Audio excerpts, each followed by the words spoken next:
Radar Prever FM. Você por dentro de tudo. Radar. 12:02, começamos mais uma edição do Radar, música e conversa boa, sempre com um bom bate-papo para você que está acompanhando pelo 100.9, para você que acompanha preverfm.com.br.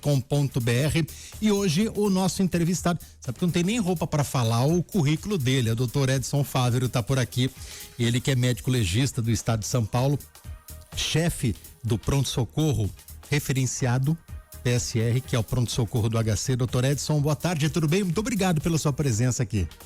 Boa tarde, Júnior. Muito obrigado por esse espaço, pra gente poder falar aqui. Fazia tempo que eu queria vir aqui. Pois Tô muito feliz de estar aqui. Tem gente que tá bem feliz também. Tem muita história pra contar, né? Muitas. Bastante, então, daqui a pouco aqui no Radar da Prever FM. Radar Prever FM. Radar Prever FM.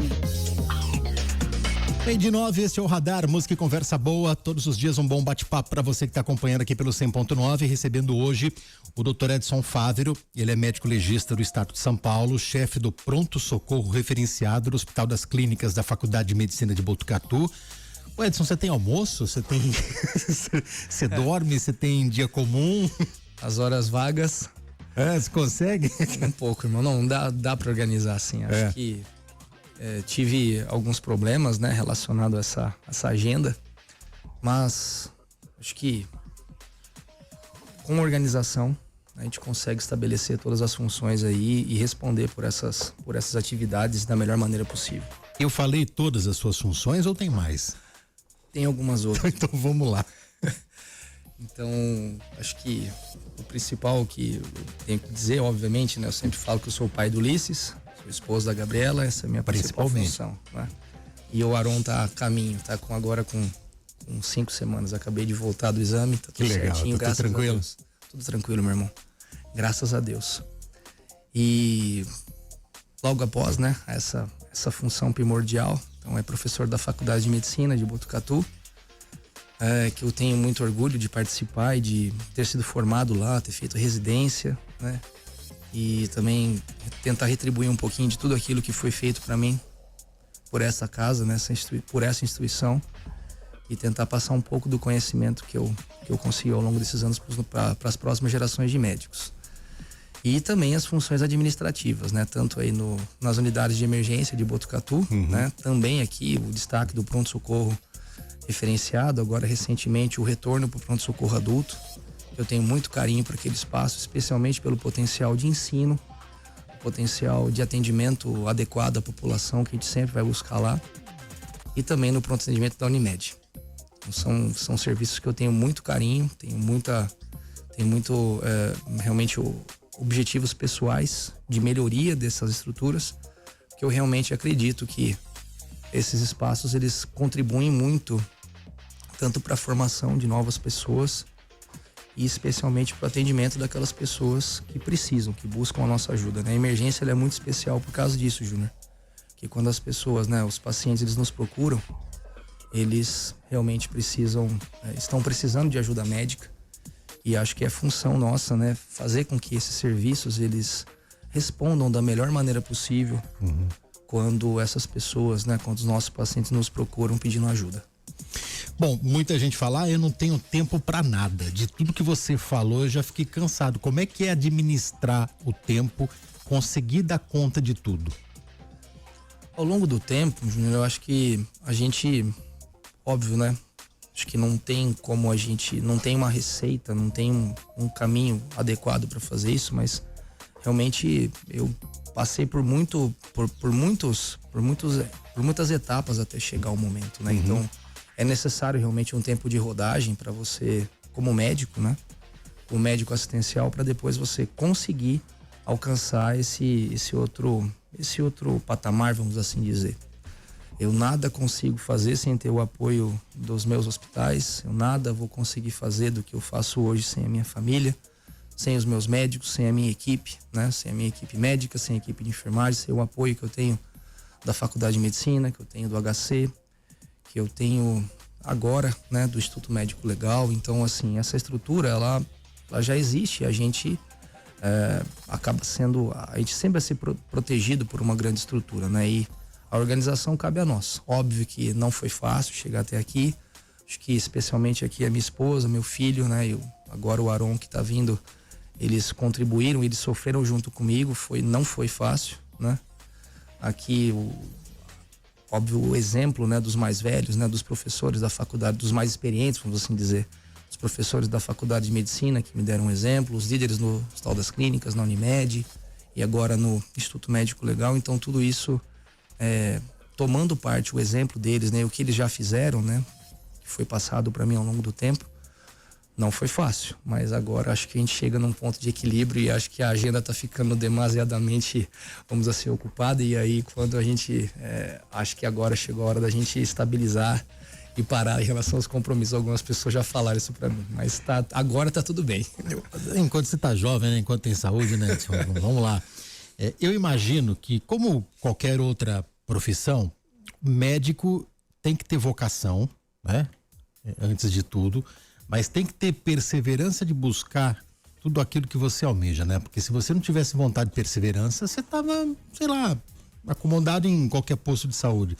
Não que não seja importante, mas só fazendo isso, você quis mais, né? Eu acho que quando a gente sai da faculdade de medicina, eu me formei, o meu 6º ano foi em 2011, né? Uhum. Então, assim, eu não fazia a menor ideia do que viria depois. Óbvio que a gente tem aquela ideia idealizada da vida do médico, né? A maior parte das pessoas não sabe a complexidade, e nem é o caso. Acho que as pessoas não precisam saber isso, inclusive. Mas o que eu vejo, o que todo mundo entende como dom, né? Na verdade, o médico, ele tem algo de especial no que diz respeito à responsabilidade que ele tem para com o seu paciente. Né? Isso que as pessoas elas interpretam como dom, e tem realmente tem que ser visto, tem que ser valorizado, especialmente quando o profissional ele corresponde a essa responsabilidade, que é muito aquilo que a gente precisa ensinar para os mais novos que estão se formando agora, né? Quando eu saí da faculdade de medicina,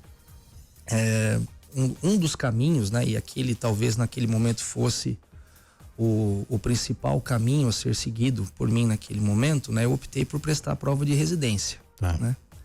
E para sua surpresa, a minha escolha não foi a escolha que hoje eu tanto luto e tanto contribuo com ela, que é a medicina de emergência, né, a medicina interna, a clínica médica. Eu prestei clínica médica. Mas naquele momento que eu saí do 6º ano, eu prestei otorrino. Olha só. Fiz otorrino. Óbvio que não vou dizer aqui injusto e dizer que eu não estaria feliz com essa escolha, mas eu não passei por pouca coisa na prova de residência. Mas eu não estaria com certeza tão feliz como eu estou hoje fazendo medicina de emergência, fazendo o que eu faço nos hospitais onde eu trabalho, né? E naquele ano,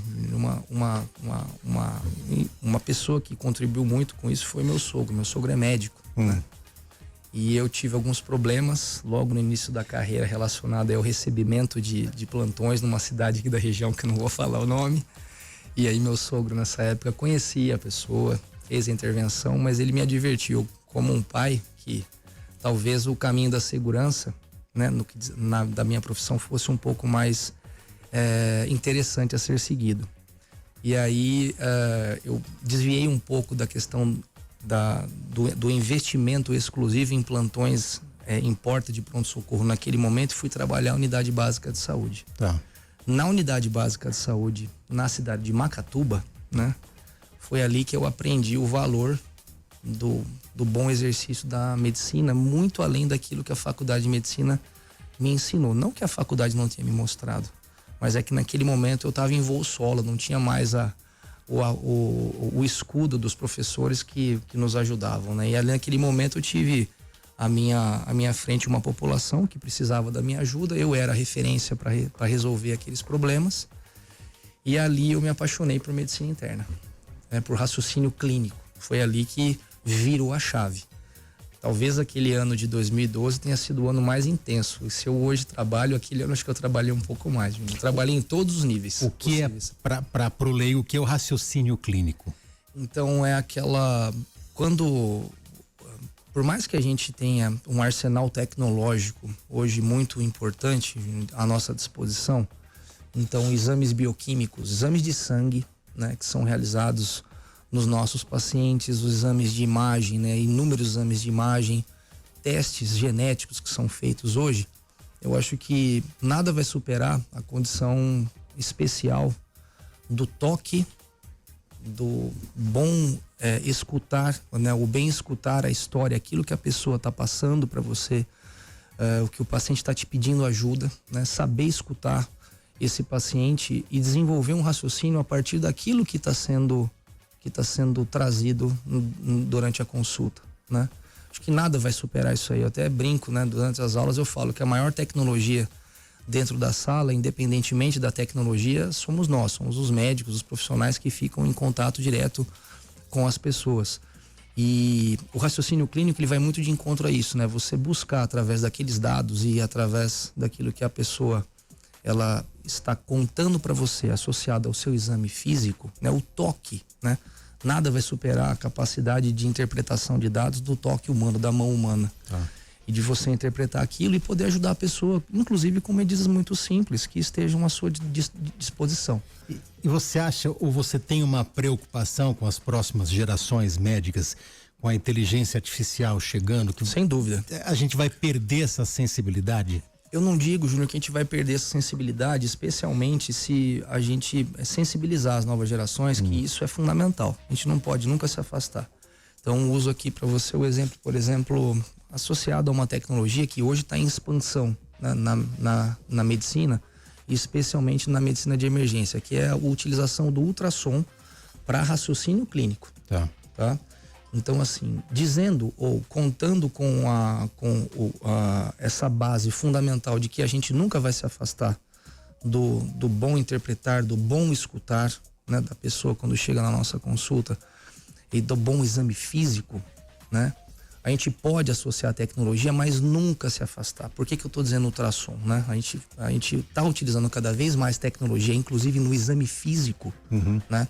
Então, há um conceito hoje de que o ultrassom ele vai, inclusive, estar ao lado do estetoscópio, né? Do médico que está fazendo a avaliação em consultório, inclusive. Mas o ultrassom, ele nunca vai vir primeiro do que o toque humano. Nunca. Né? Então, assim, essa que é a grande mensagem. Por mais que a gente tenha à nossa disposição ao médico, né? Ao profissional que cuida de outras pessoas, o acesso a tecnologias das mais variadas, e se Deus quiser vai melhorar cada vez mais, mas eu acredito que nada vai superar a necessidade, né? Esse privilégio de você poder escutar uma pessoa, poder examiná-la e poder participar desse processo de transformação, de melhora ou mesmo de continuidade, né? Mesmo que de forma um pouco menos sofrida, das diversas e inúmeras doenças que nós temos que tratar e que melhorar na nossa vida como profissional, como médico. Legal. Bom, daqui a pouco o Dr. Edson vai contar algumas histórias do time de resposta rápida do HC, né? Tem uma história fantástica, né? De uma menina, de uma jovem. Olha, gente, tem história de arrepiar até. Então você continua acompanhando aqui no 100.9 da Prever FM, o radar, tá? Você tá acompanhando também pelo site, ou se você estiver só ouvindo aí pelo, a gente chamava de dial antigamente, né, Edson? O dial. Se você tá no 100.9, pode correr ali então depois para preverfm.com.br e você vê em imagem, também em vídeo, e logo à tarde essa entrevista estará no YouTube da Prever FM. Coloca lá, aproveita, segue o canal. Este é o Radar, música e conversa boa. Radar Prever FM. Meio-dia 26, voltamos aqui com o Radar, conversando com o Dr. Edson Fávero, ele que é médico legista do estado de São Paulo, professor da FMB e também está chefiando o PSR, que é o na linguagem popular, é o pronto-socorro que a gente falava antigamente da Unesp. Né? Mas hoje é o Hospital das Clínicas da Faculdade de Medicina de Botucatu. Quando a gente fala, Edson, que o PSR ele é portas fechadas, né? Muita gente não entende isso ainda. Qual que é a essência técnica dele? A gente precisa interpretar o pronto-socorro referenciado ao pronto-socorro da Unesp como o último degrau, né, no processo de atendimento de um paciente crítico. Né? Então, assim, a população precisa entender isso. A gente sempre vai orientar e vamos orientar inúmeras vezes e quantas vezes forem necessárias. Né? O pronto-socorro da Unesp, o pronto-socorro do Hospital das Clínicas, o referenciado, ele é o último pilar de atendimento. Né? No modelo proposto de assistência na nossa região, na nossa cidade, né? Que é um atendimento, acredite, meu irmão, um atendimento extremamente evoluído no nosso estado. Dentre as nossas cidades, apesar de todas as críticas, e eu não estou isentando ou desmerecendo nenhuma das críticas, as críticas são necessárias, inclusive elas nos fazem evoluir. Botucatu, ele se destaca sem sombra de dúvidas no que diz respeito à qualidade de assistência, apesar daquilo que nós precisamos e vamos melhorar na nossa cidade, né? Quando isso não fazendo nenhuma crítica, nem para ser antiético, nenhuma menção de nenhuma outra cidade, mas é só a gente caminhar em direção a algumas cidades maiores do que Botucatu na nossa região para entender o quanto que a nossa cidade é evoluída e apresenta equipamentos com performance extremamente evoluída, né? Então, assim, hoje, em tese, não há nenhum pronto-socorro que ele seja totalmente de porta fechada. Tá. Porque em nenhum dos cenários, a não ser que você faça uma coisa absolutamente inadequada, que é passar uma corrente, uma porta, um portão gigantesco e colocar alguém realmente impedindo a passagem das pessoas, e isso ninguém vai fazer. Enquanto eu estiver lá, ninguém vai fazer isso aí, né? Por quê? As pessoas, elas procuram ajuda. E quando elas procuram ajuda, elas têm que ser atendidas. Não significa que o paciente continuará o seu processo de assistência na unidade que tem o maior nível de complexidade da região. E é isso, muitas vezes, que causa atrito, que causa embate. Porque aquela unidade, a gente tem que defender ela justamente, destinar aquela unidade, né? A defesa que eu me refiro é a destinação daquela unidade para pacientes de alta complexidade. Para que a gente não ocupe um espaço precioso que é finito, não há infinidade de espaço e de recurso, atendendo condições que são necessárias, que é necessário, se faz necessário o atendimento. No entanto, não deve estar ocupando a alta complexidade para aquele tipo de situação. Então, assim, nós temos no pronto-socorro referenciado a classificação de risco. A classificação de risco, ela vai definir qual que é o nível de gravidade que a pessoa tem, que ela está apresentando, e a partir daquele momento a gente vai dar realmente uma destinação ao paciente, que muitas vezes, e isso eu concordo, causa constrangimento, causa estranheza, causa realmente o nervosismo da pessoa que ela está buscando assistência, quando ela não vai continuar em assistência no pronto-socorro no pronto-socorro da Unesp naquele momento, mas a pessoa ela precisa entender que aquele recurso ele é destinado para o paciente que tem maior índice de gravidade. E nós temos equipamentos na nossa cidade, na nossa região, que respondem por esse atendimento de menor complexidade. E é lá que a pessoa precisa passar inicialmente. Temos problemas? Temos, sem sombra de dúvida. A gente tem que lutar para melhorar cada vez mais esses equipamentos, para a gente capilarizar o sistema. Então, não só as unidades de emergência, né? As unidades de emergência hoje, isso não é um privilégio nosso, viu, Júnior? Em todas as cidades da região do estado de São Paulo, a gente tem um problema muito grande, porque as pessoas, elas acabam... o brasileiro não tem a conduta, por sermos brasileiros, nós não temos muito a rotina de prevenção, de fazer consultas de rotina e prevenção. Isso em casa de ferreiro, espeta de pau. Todo mundo sabe como funciona. Não só na saúde. E não só na saúde.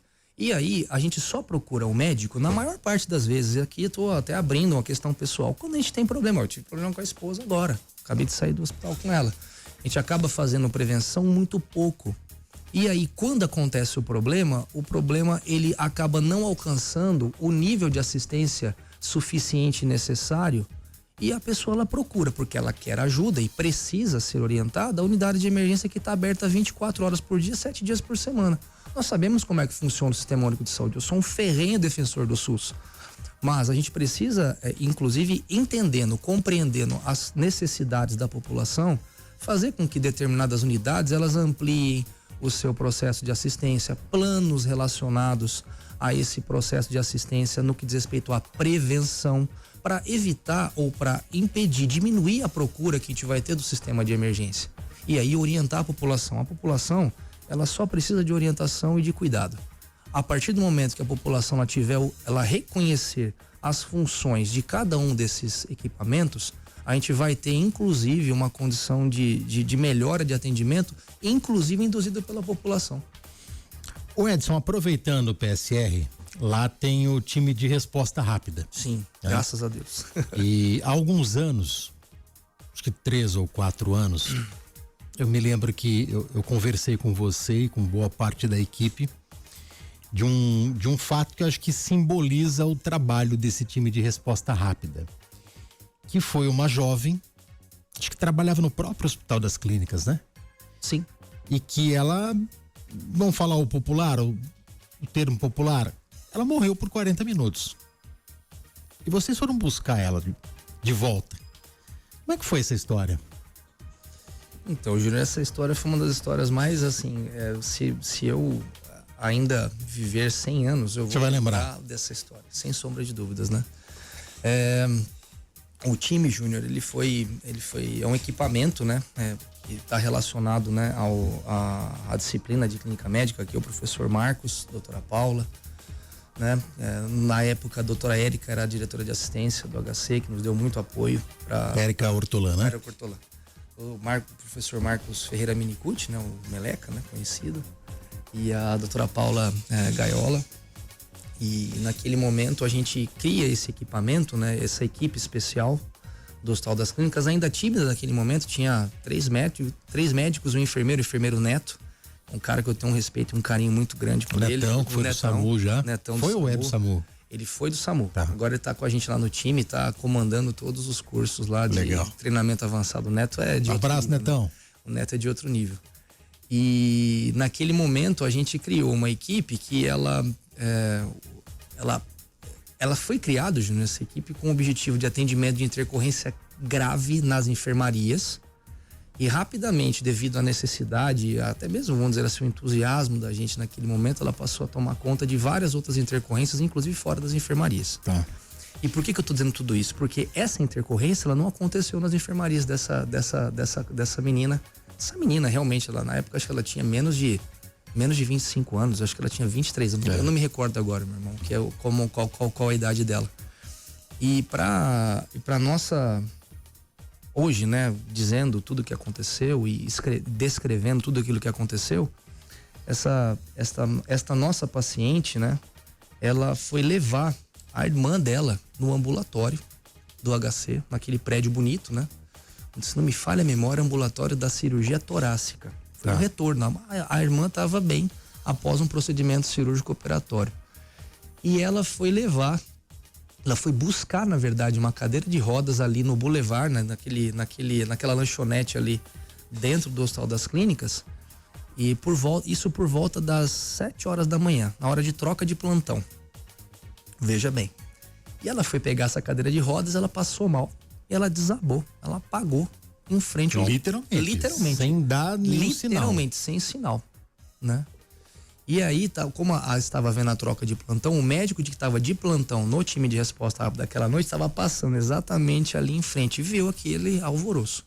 Já acionou, ele começou as manobras, percebeu que ela, né, ele diagnosticou, ele verificou a gravidade da situação. De parada cardiorrespiratória, ela estava parada, o coração dela parou de bater, né? Ele já aciona o nosso código dentro do Hospital das Clínicas, que é uma coisa evoluidíssima. Nós somos talvez o único hospital público do estado de São Paulo a ter um time de resposta rápida no formato que nós temos. É o único no estado. Temos até times de parada, mas time de resposta rápida como o HC da FMB ninguém tem, né?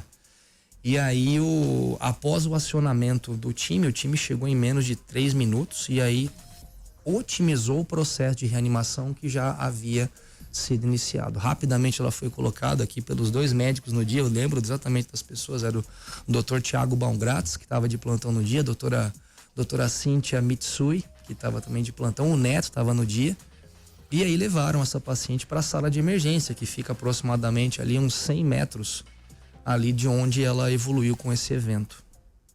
E ali, Júnior, a gente, depois eu cheguei, depois de uns 20 minutos, estava iniciando a rotina, já vi toda aquela comoção, porque era uma paciente muito jovem, né? A gente, obviamente, dentro do hospital, o nosso perfil populacional é um perfil populacional um pouco mais velho, né? Do que aquela moça, do que aquela paciente. E a gente continuou o processo de reanimação dela, né?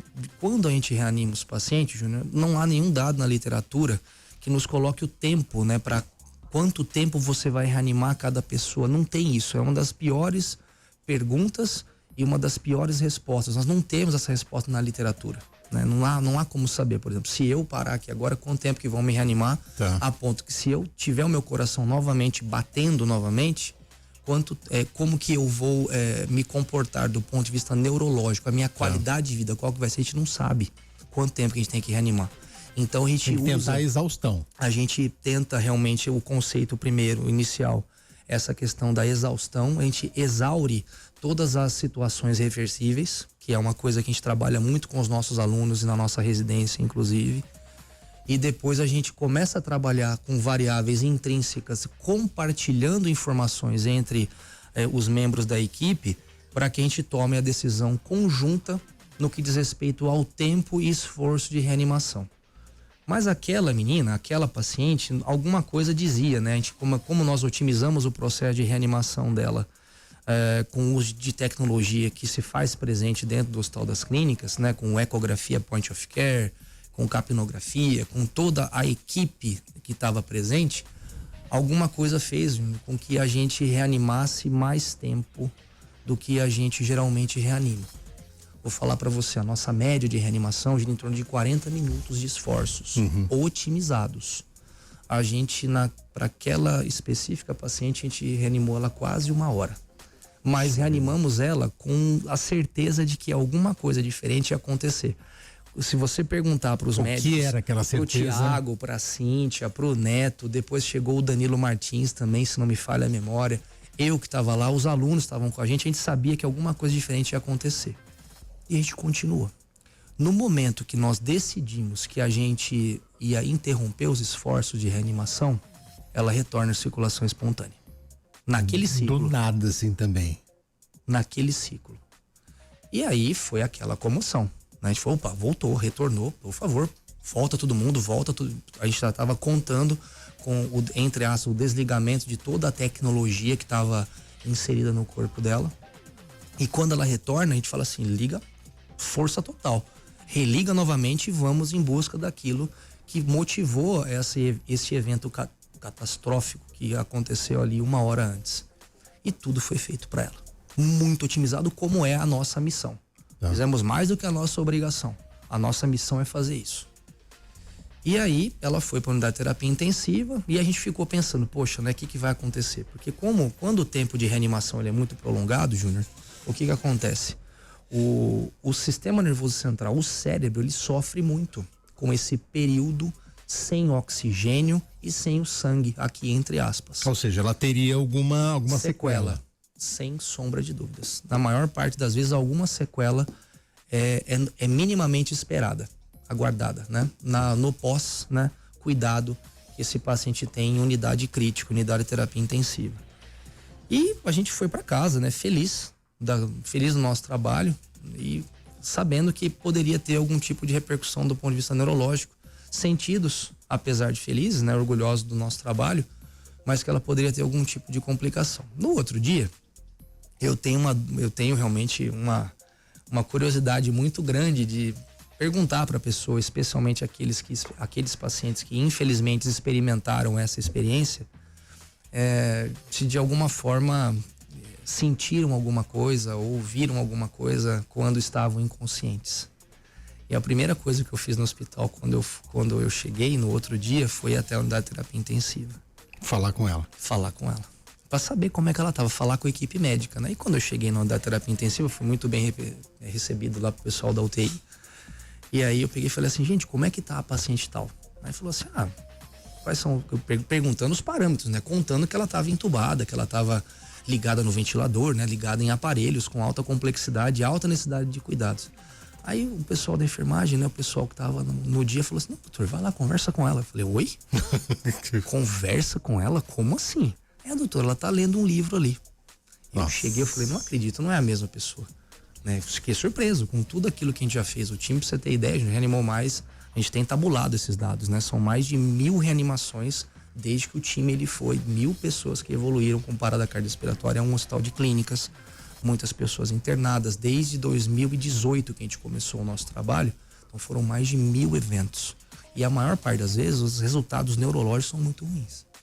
E aí, eu fui conversar, eu cheguei do lado dela e fiz uma pergunta. Falei assim: oi, tudo bem? Bom dia. Não me lembro o nome dela. Infelizmente, eu queria saber o nome dela para poder conversar com ela novamente. Até agradecer para ela todo esse ensinamento que ela nos deu. E eu perguntei para ela, falei assim: você lembra, você sabe quem eu sou? Ela olhou para mim e falou assim: não te conheço. Aí eu falei: opa, ela não lembra. Tava lá junto com ela, com a equipe. Você lembra que você tá sentindo alguma coisa? Ela falou assim: doutor, tô sentindo muita dor aqui no peito. Também pudera, né? A gente reanimou ela, fez manobra de compressão torácica por quase 60 minutos. E aí a pergunta, eu não consigo ficar quieto. A pergunta final. Falei: como é que foi? Viu alguma coisa? Lembra de alguma coisa? E ela falou assim: não lembro de nada. Eu só lembro que eu tava lá no perto lá da lanchonete. Ela falou dessa coisa, lá da lanchonete, lá de baixo, lá do HC, do Boulevard. E que eu dormi. E agora, quando eu acordei, eu já estava aqui. Eu falei assim: muito bem. Então, as nossas orações, elas foram efetivas e graças a Deus você está aqui e vai continuar aqui. Você não conseguiu tirar dela o que ela viu do outro lado. Não. Né? Mas daqui a pouco você vai falar a tua impressão, não só médica, como espiritual dessa situação. Rápido break, a gente volta daqui a pouco com o Radar aqui na Prever FM. Continuamos aqui no Radar, na reta final. Olha, quando o papo é bom, o tempo passa rápido demais. E o Dr. Edson contou essa história de arrepiar do time de resposta rápida. É 1 hora de massagem cardíaca, que se diz no termo popular. 1 hora de animação, meu irmão. Para trazer à vida uma paciente jovem. Ô Edson, você, num fato como esse, e a gente conversou naquela época, a que você acredita isso? É só medicina? Eu acho que óbvio que como médico, como professor, como pesquisador, né, a gente precisa sempre estar à luz dos dados, da ciência, né? A gente não pode se afastar disso, mas a gente também não pode deixar, até por uma questão de equilíbrio pessoal, a gente não pode deixar esse outro lado e não levar em consideração essa questão da espiritualidade e acreditando que realmente é algo maior do que nós, que nos guia, que nos faz melhores, né, e que pode nos ajudar a tomar as melhores decisões. Como eu falei para você aqui hoje, meu irmão, e disse naquele momento, né, você lembra disso? Alguma coisa nos fez realizar, continuar.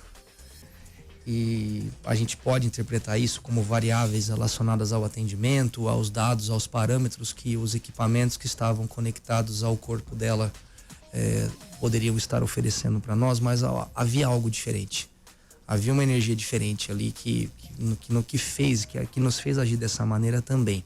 Além de tudo aquilo que a ciência já nos mostrou e o protocolo, que foi muito efetivo e que mostrou-se realmente muito efetivo, dado, né, o que aconteceu com ela, né? Hoje ela tá em casa hoje. Até se ela estiver escutando, não precisa se identificar, mas eu gostaria de agradecê-la e mandar um abraço e que ela continue, né, a sua caminhada depois de tudo aquilo que ela viveu, porque realmente foi uma passagem bastante complexa. Mas sem sombra de dúvida, meu irmão, acho que a gente não há como se afastar de algo e se guiar, inclusive, para poder nos tornarmos melhor ao longo dos dias, né, ao longo de trabalho. E realmente, se a gente não tiver essa crença de que algo maior nos guia e nos protege, acho que o nosso trabalho vai ficar muito mais difícil, né, e não vai ter muito sentido.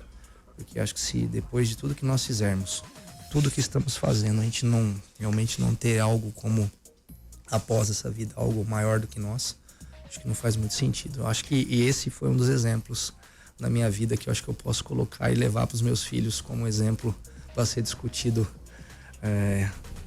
mais vezes, inclusive. Bom, você não obteve a resposta dela, que ela não lembra, né?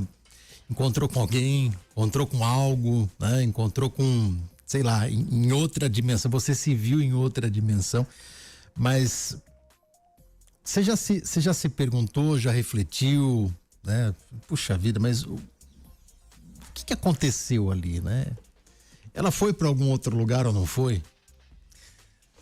É claro que a gente não vai saber nunca 100%, com 100% de certeza, né? À luz da ciência, irmão, nós somos energia, né? Sim. A energia dela não se esvaiu naquele momento, né? E para onde vai essa energia? Então, vai assim, dar uma volta. Não é?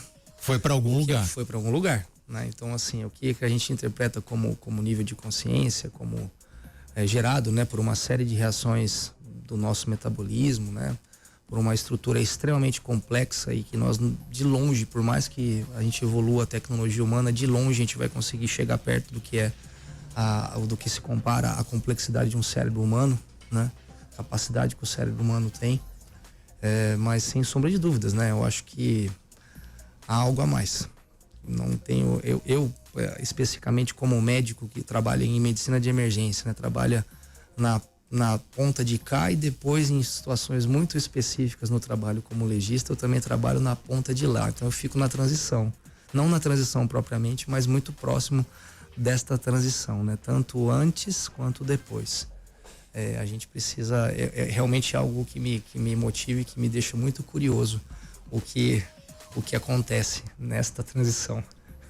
Sem sombra de dúvidas. Você sabe que você me fez lembrar agora, puxa vida, eu lembro do filme, mas não lembro do nome do filme, que tinha como papel principal, tinha uma médica que atuava ali e em volta o que a gente talvez chame de energia, mas que eram anjos, né? Anjos da vida ou da morte, não importa o nome que a gente dê agora. Não sei se vai lembrar desse filme.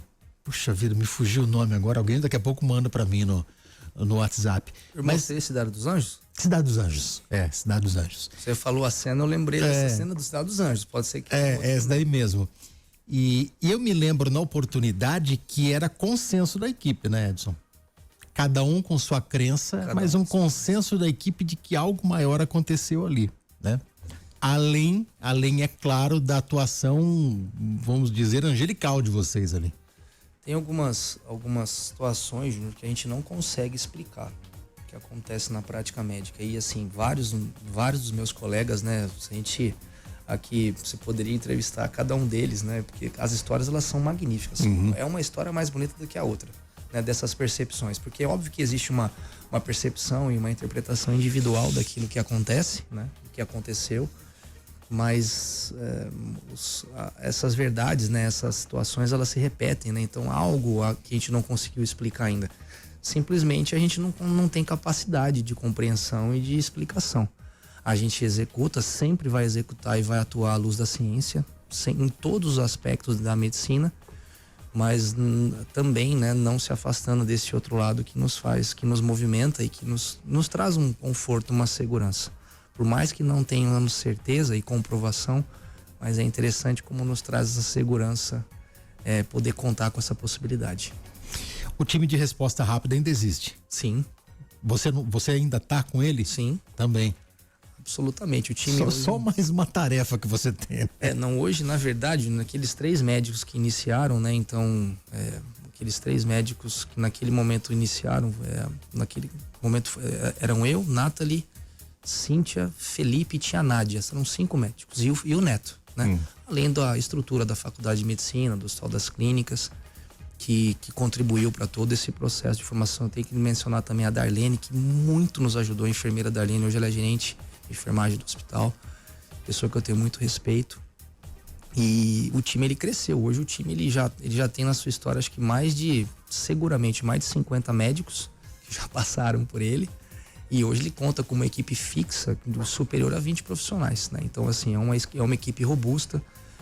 Foi necessário realmente a compreensão da estrutura administrativa do hospital, né? Através dos dados que nós levamos para eles, através da ciência, inclusive. Muito trabalho foi feito e saiu do time de resposta rápida.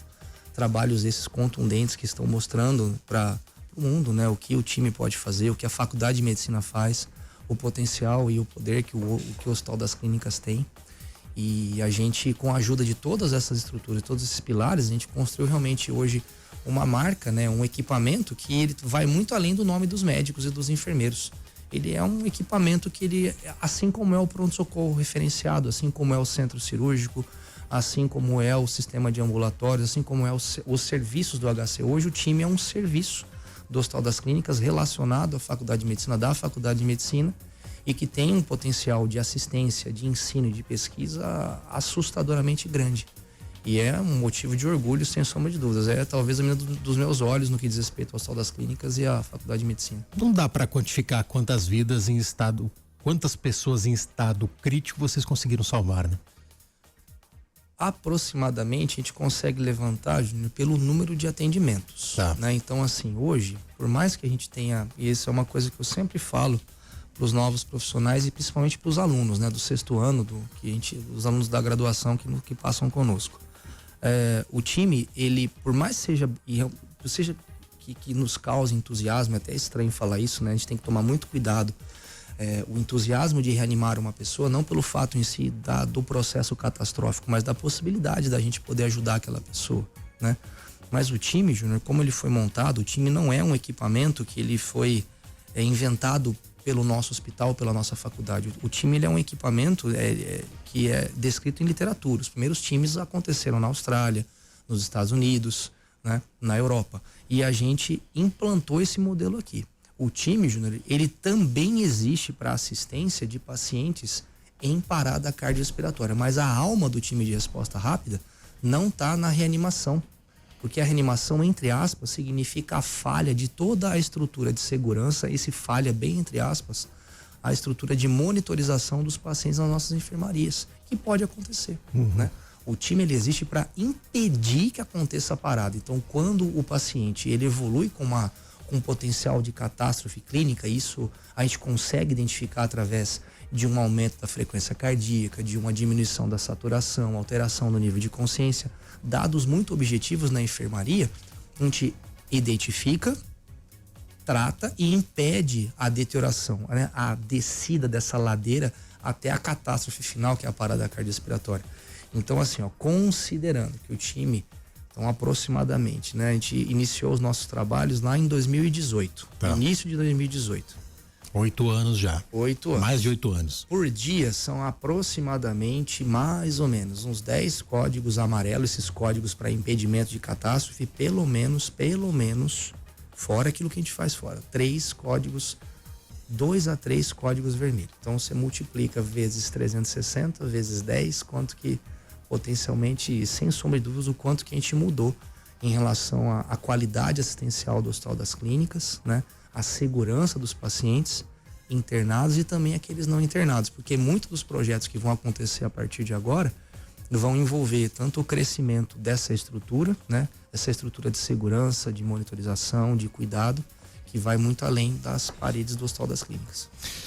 Olha, quando eu falei que ele tinha bastante história para contar, 1 hora é pouco. E a gente chegou ao final do radar e o Dr. Edson tinha muita coisa para falar. A gente vai ter que marcar uma nova data para falar dos projetos que ele tem aqui para Botucatu, que são fantásticos. Dr. Edson, muito obrigado pela sua presença aqui. Eu sei o quanto o seu tempo... Bom, todo mundo teve uma dimensão do que é o seu tempo. Você dedicou 1 hora para estar aqui com a gente. Obrigado, viu? Não, eu que agradeço. Eu primeiro queria dizer para você que sou fã incondicional, né?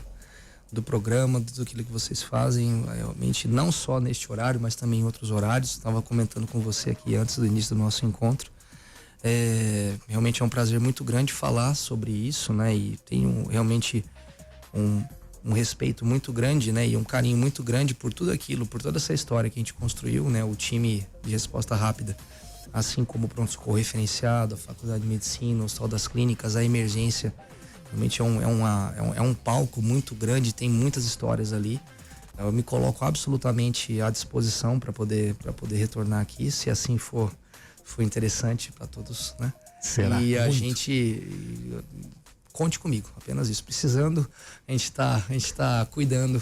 E é só acionar o código, entre as brincando, eu ia falar isso aqui pro pessoal lá do hospital, pediu pra eu falar isso. A gente aciona o time, a gente chama o time para vir aqui, para conversar e para vai ser fantástico. Edson, valeu. Obrigado. Boa tarde para você. Radar Prever FM. Você por dentro de tudo. Radar.